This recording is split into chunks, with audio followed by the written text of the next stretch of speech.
This is Grace with Graceful Living. Today I'm going to review a new composting machine called the Reencle. I purchased the Prime, and the next size up is the Gravity. I've had it for a month and so far so good.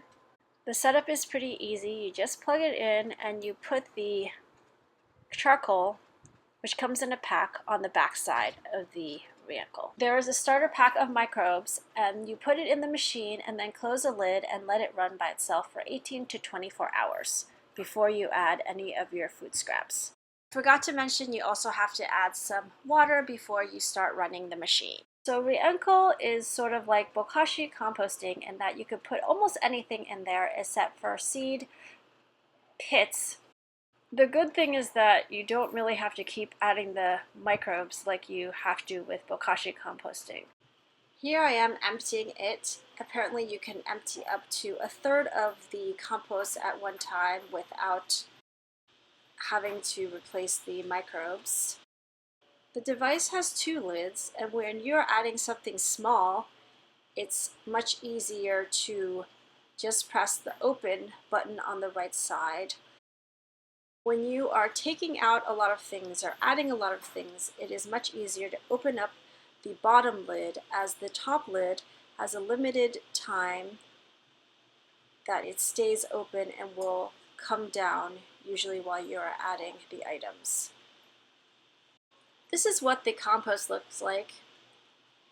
It's sort of light brown and has little concentrated black speckles in it. But for the most part, as you can see, most everything breaks down very easily, even though I didn't stop adding to it prior to shooting this video. There is a rotating paddle in the center, so as you can see here, I just added some stuff, and then a few minutes later, the paddles rotated it down, so you can't see much of it anymore. It's pretty simple, which I like. And there are two buttons. One is dry and the other is purify.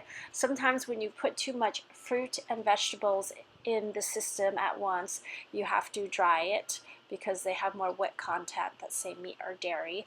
And then there is a purify button, which you press when it starts to smell bad, but I haven't had the experience where it has smelled bad. But I don't eat any animal products, so I'm not sure how the system smells if you do put animal products in there. I have read that some people are adding water, but I have generally not needed to add water since I eat mostly fruits and vegetables, and that is what I am putting in the compost. I really like the system, and I've been using the compost in my garden.